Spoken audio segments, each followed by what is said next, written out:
The following podcast is sponsored by Structure Tech. So this conversation is going to be about hiring tactics and questions and do's and don'ts and where you can get into trouble.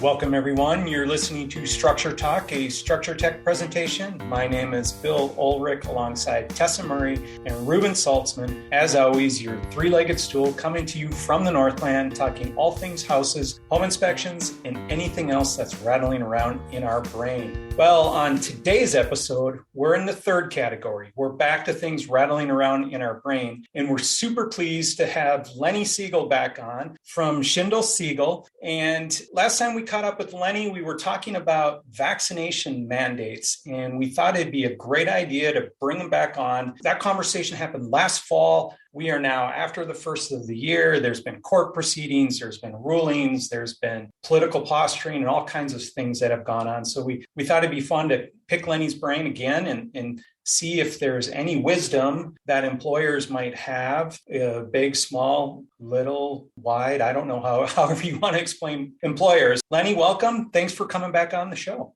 Well, thanks for having me. I appreciate it. Happy to talk about vaccine mandates or whatever else rattles around in your brain. Yeah, thank you. Thank you. Well, we are hiring at Structure Tech. So the second half of this conversation is going to be about hiring tactics and questions and do's and don'ts and where you can get into trouble. But first, let's kind of get up to speed on this vaccine mandate. Where do we stand? Give us the legal perspective of where everybody stands. Okay. So, and I'll try to do this without using any legalese. You guys can tell me. Use as much as you want. There's really three federal vaccine mandates. One has probably gotten the most publicity and most recently, but there's really three, and I'll talk about each of the three. The one that's gotten the most publicity is the large employer vaccine mandate. That was supposed to apply to all private employers with 100 or more employees. And under that mandate, those employers would either have to make sure all their people were fully vaccinated or alternatively getting tested at least weekly, wearing masks in the workplace, that sort of thing. And then there were accommodations for folks with religious beliefs or medical conditions. That was before the U.S. Supreme Court last week, and the U.S. Supreme Court essentially blocked it and said, no, OSHA, which was administering this, overstepped their authority in issuing this vaccine mandate. Basically, the court said Congress did not give you the authority to do that.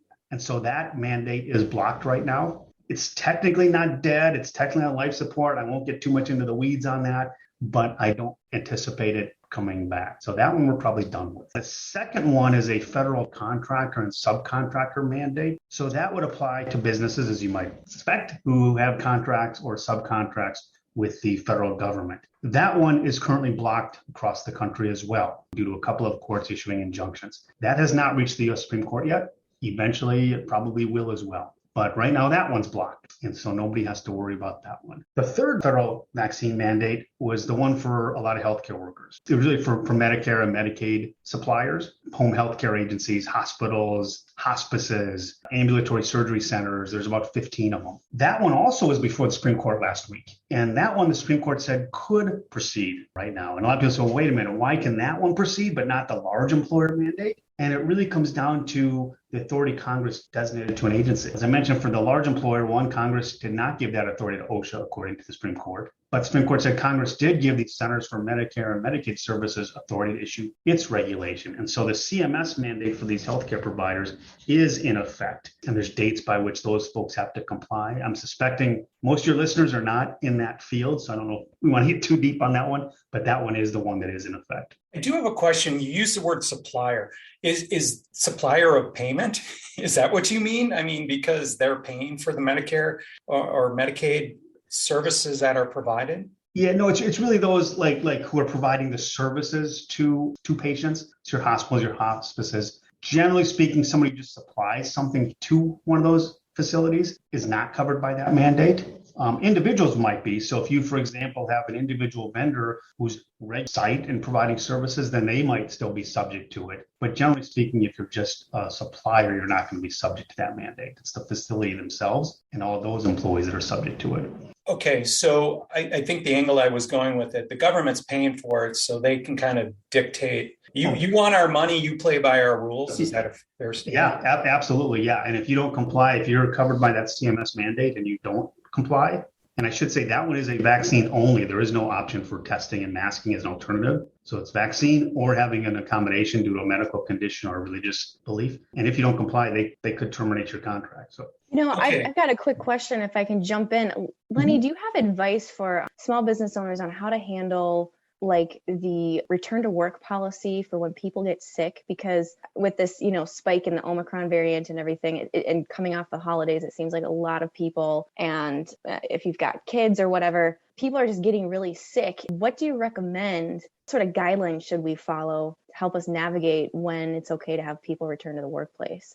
yeah, so the communication coming out of CDC and elsewhere has not been the model of clarity on this. We hear 10-day quarantines and 5-day quarantines and masks or testing, and it's not been terribly clear. What I would say I'd recommend to most clients to do is you follow the latest CDC guidance. But generally speaking, what they're saying is for folks that do get COVID, that they have to quarantine for 5 days. And then after that, they can kind of go back as long as they're wearing a mask for another 5 days. Or alternatively, they could get tested at the end of the 5-day period. And if they test positive still, then they got to wait another 5 days to even go back. So that's what they're saying now. And then there's different rules for, I can't tell you exactly because I always got to go back and look at the most recent ones. I think the latest guidance is if you're fully vaccinated, even if you're at close contact, you don't have to go and isolate. If you're unvaccinated, then it's different. And now they do want you to isolate. And so most companies are complying with those rules. And some companies, by the way, do have their own vaccine mandates. We talked about the federal requirements, but putting those aside,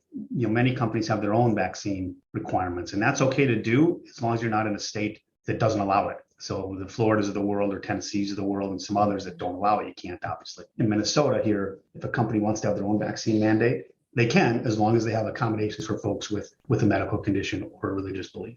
Reuben, do you remember the early days of COVID where we were trying to have conversations about what a policy should be, in terms of if somebody got sick? And we're to the point now where we're pointing at the MDH for guidance and say, follow these rules. And if they change, but early on, this was just, I don't want to say we were making it up, but you were making it up to some degree, right? We were always following the latest guidelines. We never made anything up, Bill. We followed everything to a T. I don't know what you're talking about. But Bill, if you remember too, back in those early days, if my memory is right, the guidance was 14-day. Yes. For whether you were exposed to it or if you got it, I think. And then at some point it changed to 10. And then there were some different numbers along the way. And, I think a lot of it's based on what they're learning about how contagious people are. And from what I've read, at least, it sounds like you're most contagious those first 5 days, which is where this 5-day number now comes from. I think some people would say, is it really that? Or is it more just political pressure to say, we got to get people back to work quicker. We can't have, especially with Omicron, like Tessa was mentioning, we can't have so many people out for 10 days because people won't have a workforce anymore.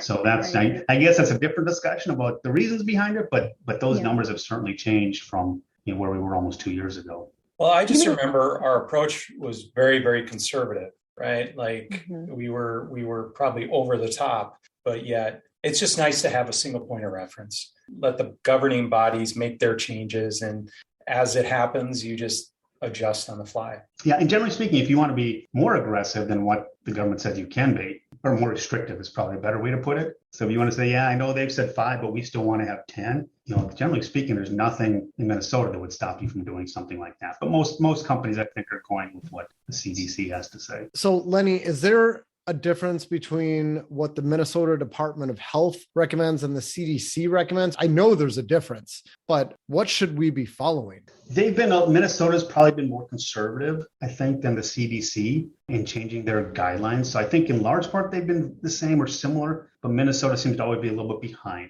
So here in Minnesota, I would definitely look at what the MDH says. And to the extent it's different than what the CDC says, being here in Minnesota, I'd say probably follow the Minnesota Department of Health guidelines, but they are for the most part pretty consistent. Just Minnesota tends to lag a little bit behind the CDC. That's just our pragmatic nature up here. That's right.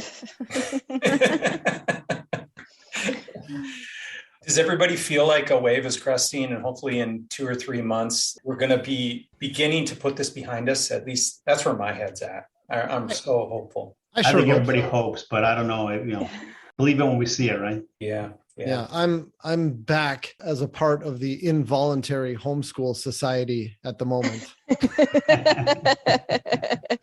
Oh, yeah. We're we just hired some more inspectors for training too, and so we're starting with that process. And we've done 3 rounds of hiring and training new home inspectors since 2020, and it's been such a challenge because guaranteed as soon as you start training, someone's going to come down with COVID. And then how do you navigate the training process, with sick people? It's a challenge to say the least, Yeah, and certainly with what you guys do, if you have a home inspector or several that suddenly become sick, it's not as easy for you just to say, well, we'll just come and inspect 2 weeks from now, right? Because there's other people out there, several dominoes are waiting to fall and are contingent upon what you do. And yes, I feel for organizations like yours that it's not so easy just to say, well, we'll just reconvene in 2 weeks. And you can't work from home. There's no Zooming an inspection. Right, so that won't work too well. No. Yeah. That is the silver lining of ebbing a little bit when everybody goes inside for holidays. Our schedule dips down this time of year. So we do have capacity if we need to make an adjustment on the last minute. So yeah, if there's anybody out there listening, if you need a home inspection, we can get it done very quickly right now. I'll tell you that. But your busy season is probably coming up. What, March, April, right? Springtime, I imagine you start getting quite busy. That's when it starts to get busy. Yeah. Lenny, is any COVID playing out in court right now other than at the federal level in these pretty high courts? I mean, are you seeing anything happening at the local level inside a courtroom? There are cases out there. Nothing is at the Court of Appeals level or anything like that that's really kind of published decisions. But I know nothing that I'm involved in, but I know I've heard of cases throughout the country where employers are being challenged in terms of what they're doing COVID-wise. Are they doing too much or not doing enough? You got it all across the board. So there certainly are cases floating out there across the country on those issues.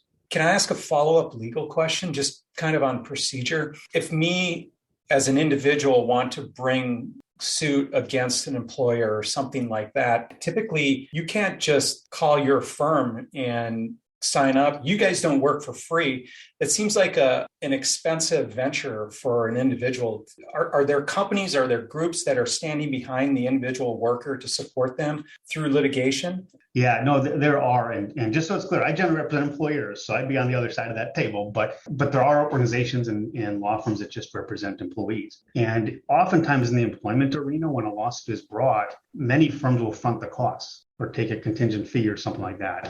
So for an individual employee, oftentimes they can bring legal actions without having any upfront costs and having very little risk because the firm they're hiring is going to take a contingent fee later on. So some of the cases that are out there, things like an employer has a vaccine mandate but allows an accommodation and the employer didn't provide an accommodation. And some employees say, I should have gotten an accommodation. You didn't give it to me. Instead, you terminated my employment.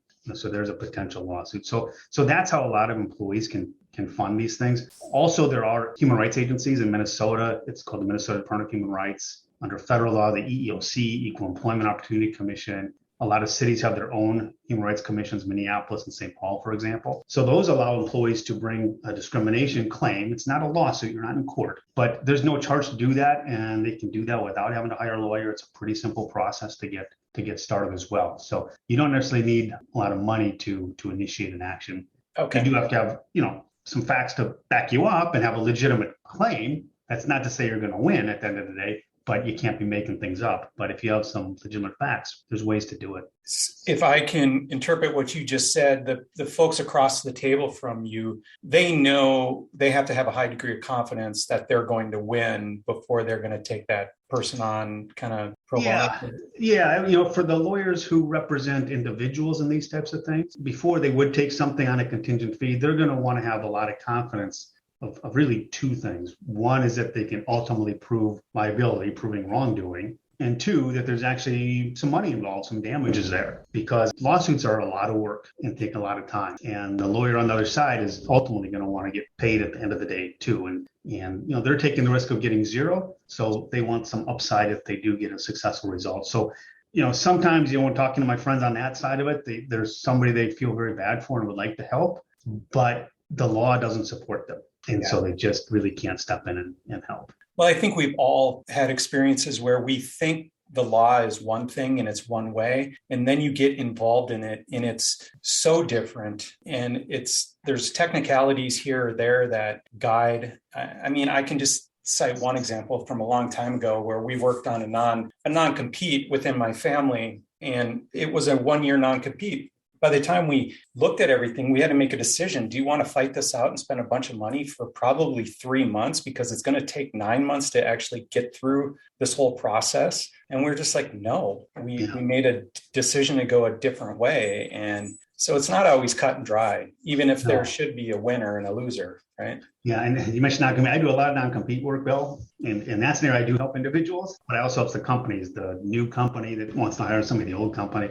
But yeah, anytime there's potential litigation, first of all, there's always two sides to a story. And my friends who represent individuals a lot always will say, or often will say, the best story I'll ever hear is that first time that potential client comes in my office, because I haven't gotten the other side of the story yet. So there's always two sides.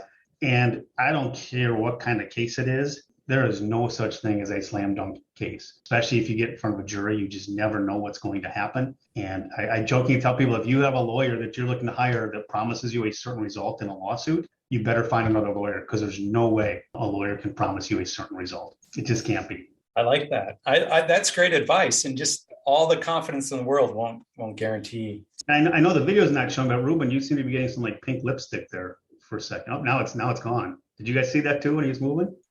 I just see the sun rays coming in and making him look like a. Yeah, I gotta close it. It looked like you had like pink lipstick for a minute. I don't know what it is. Zoom does that. Zoom puts it on. Watch this. Oh. No, but then move to your left a little, Reuben. Let's see. It's kind of when you're moving around. Yeah, the other direction. Let's see that. Yeah, it's got to be the lighting with the sun coming in. How it's got to be. That's so funny. Yeah, I blame Zoom. Okay. If it happens again, you'll have to put this on video then for sure, right? Yes.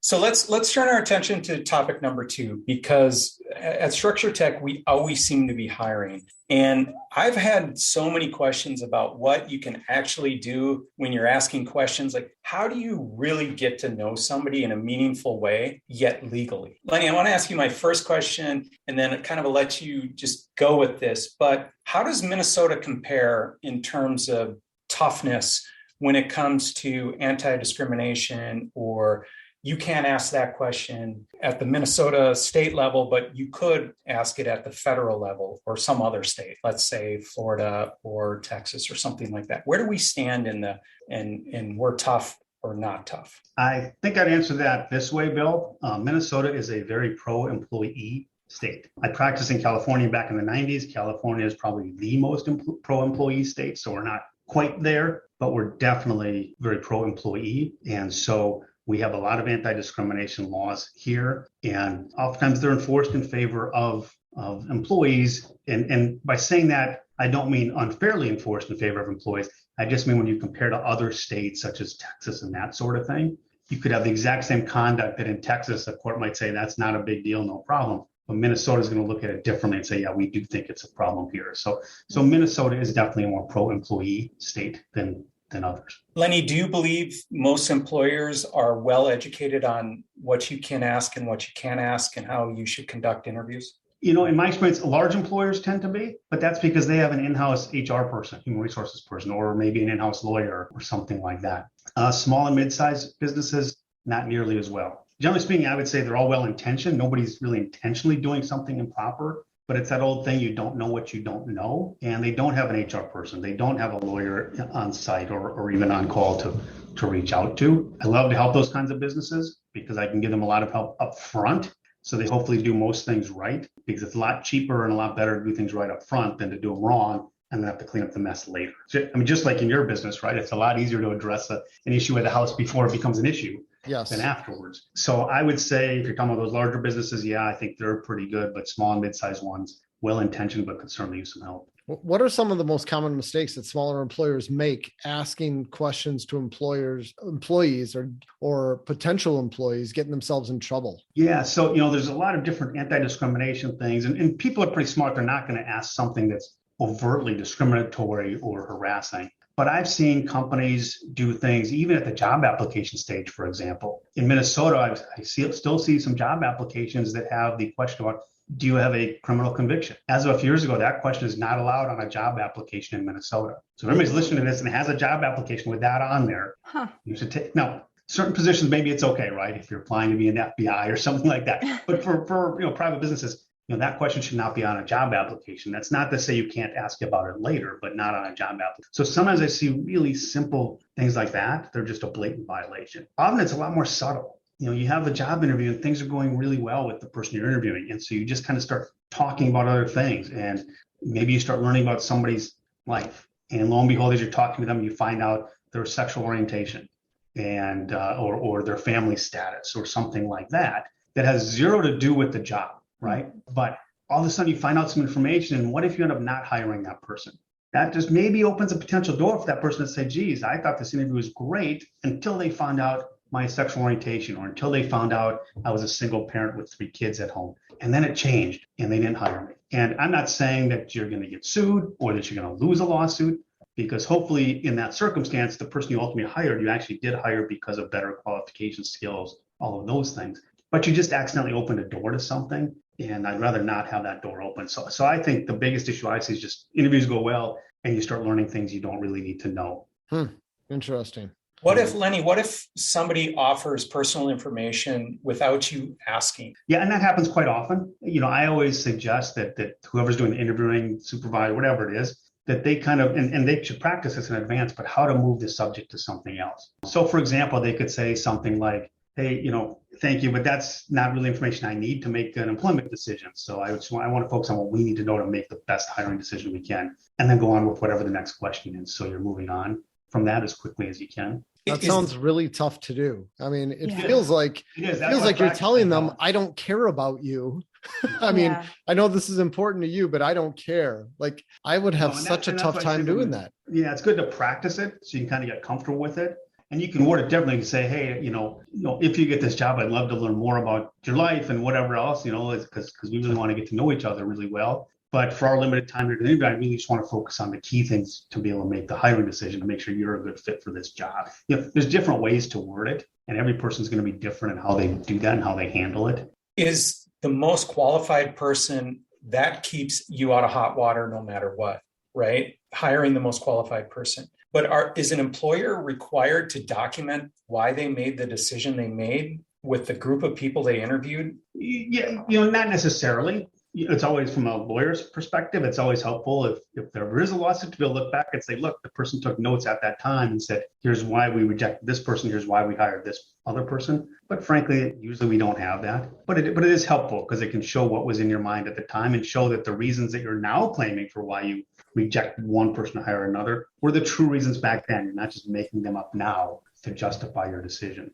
My mind's just going with all these things that it's just such a tricky line to make sure you're not crossing when you're hiring, and especially in our industry, we get a lot of people that come from, the trades industries that are looking to get into something that's, still physical, but not so demanding on their bodies. And I can't even probably say this on air. I mean, we're looking for people that want to commit to this job for long term and are healthy and can handle the demands of this job long term. We're not looking for someone who's going to, get trained and then be out in a year or two because of a major health concern and then they retire or something like that. But that's discriminatory to even go there with someone. What if someone comes and tells us, I've been in this trade for a long time and my body's sore and I'm looking for something that's easier on my body and I thought I'd come to you guys. Like, what do we say to that person? Yeah, so you got to be really careful with health stuff. Companies always want to know how many workers' comp claims has this person been involved in before and stuff like that.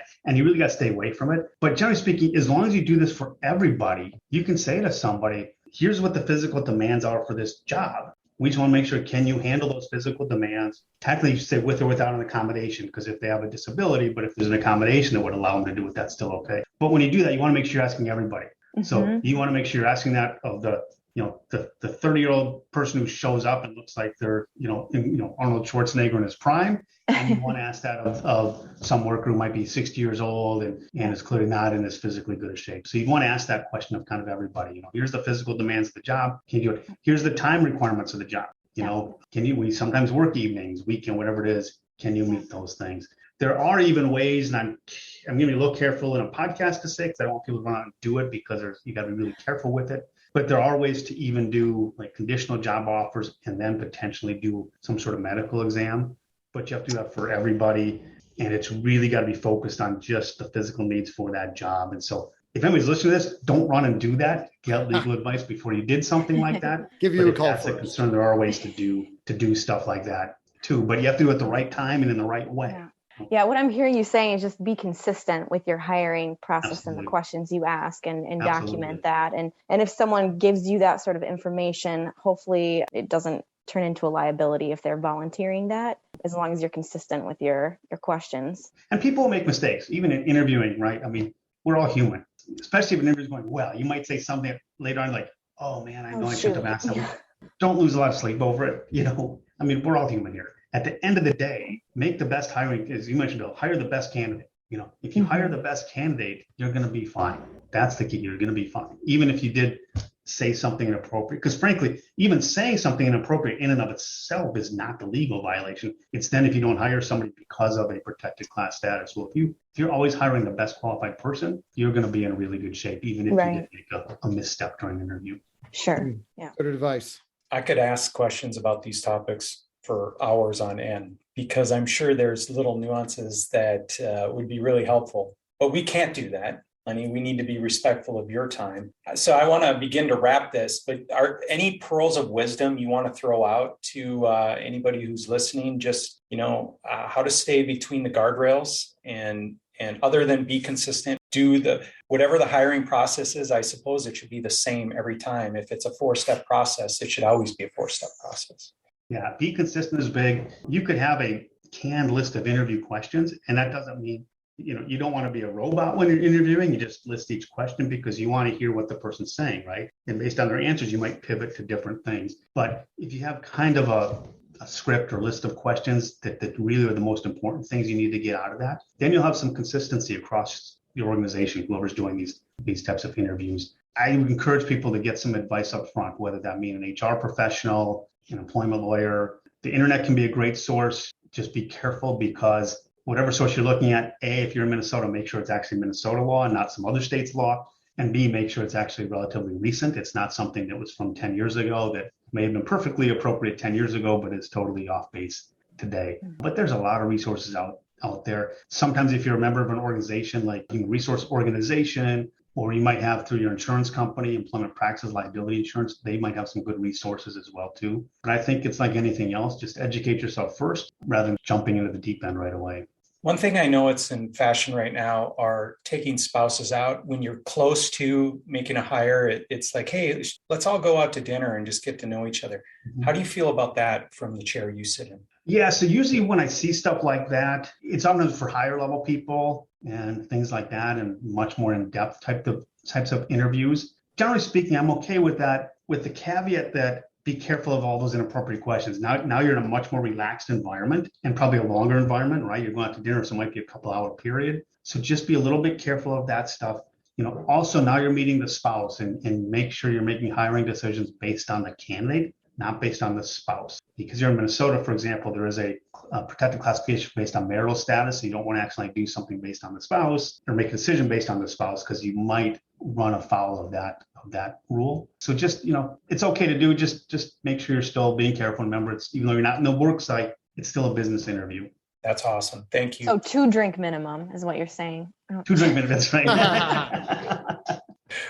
Tessa, that's perfect. Hey, Lenny, I do need to ask about this before we wrap things up. Social media scrubs. This seems to be, everybody wants to go troll you on social media. Any recommendations or advice for employers when working with social media? Yeah, I would say 2 things. One, don't false friend somebody on Facebook or whatever. You don't want to go and get into kind of some private areas by faking being a friend. To the extent you do look at public sources, whether it be Facebook, LinkedIn, whatever, TikTok, all those types of things, you can learn a lot of information about somebody, but you can also learn good information, but you can also get a lot of things that you don't need as part of the hiring process that could create issues. So for example, if you go and look at somebody's Facebook profile, you very likely will be able to find out their gender, their race, maybe their sexual orientation, maybe their religion, things like that, either based on them actually saying it or based on groups they're affiliated with. And so I would encourage you, to the extent you do those types of searches, if possible, have somebody who's not involved with the hiring process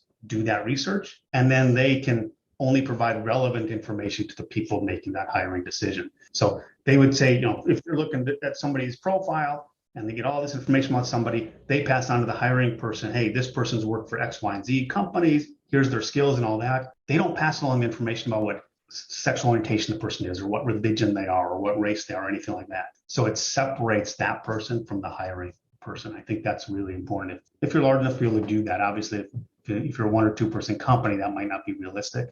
But if you can, I'd recommend that.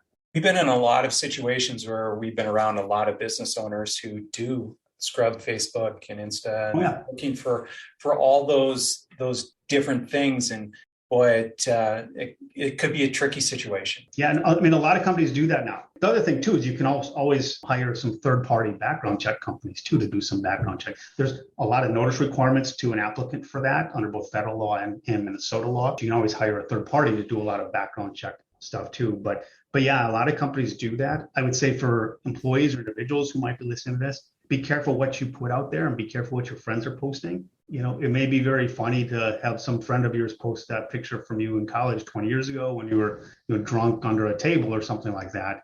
But do you want some potential employers seeing that? Probably not. So I always tell employees, be careful what's out there, know what's out there about yourself. Use those privacy settings in the very social media so you're, to the extent you can, controlling what's out there about you. One last very specific question as it relates to socials.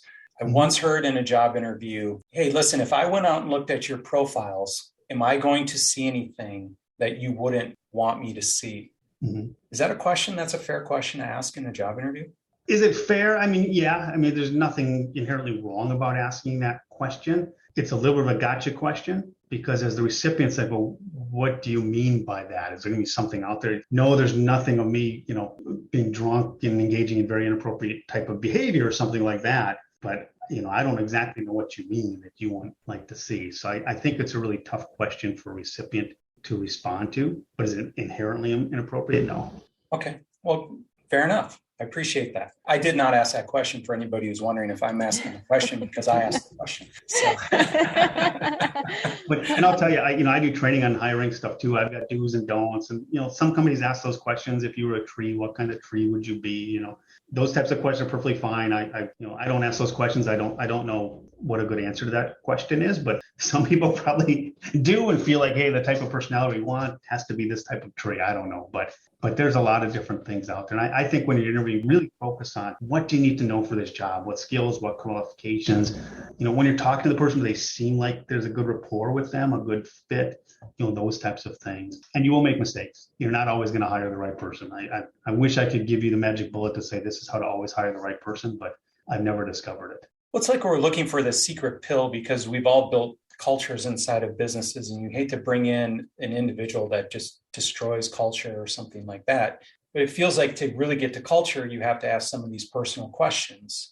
And so now you get onto thin ice and you got to be careful of how far you walk out. Yeah, but you can ask people what they like to do in their spare time, what activities, stuff like that. If you really want to be careful, you preface it by saying, hey, tell me other things you want to do. I don't want to know about like religious organizations or anything like that, but what activities do you like to engage in? I'm a skier in the wintertime. I play baseball, those types of things. I mean, those are appropriate things to be able to ask about. Awesome. Well, this is like a training session. It's an on-pod training session. So, Lenny, thank you very much. Scared the crap out of me, and I feel like we needed more in-depth training. Reuben, do you want to line that up for us? We may have to do some of that. Yeah.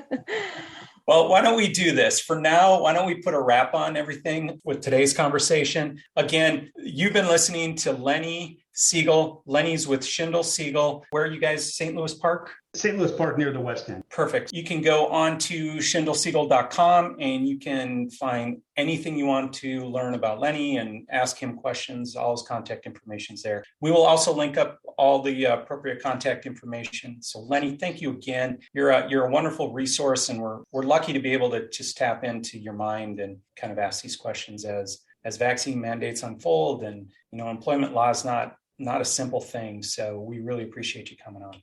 You're very welcome, Bill, anytime. Awesome. Thank you, Lenny. Yeah, everybody out there, you've been listening to Structure Talk, a Structure Tech presentation. My name is Bill Ulrich alongside Tessa Murray and Reuben Saltzman. Thank you for listening, and we'll catch you next time.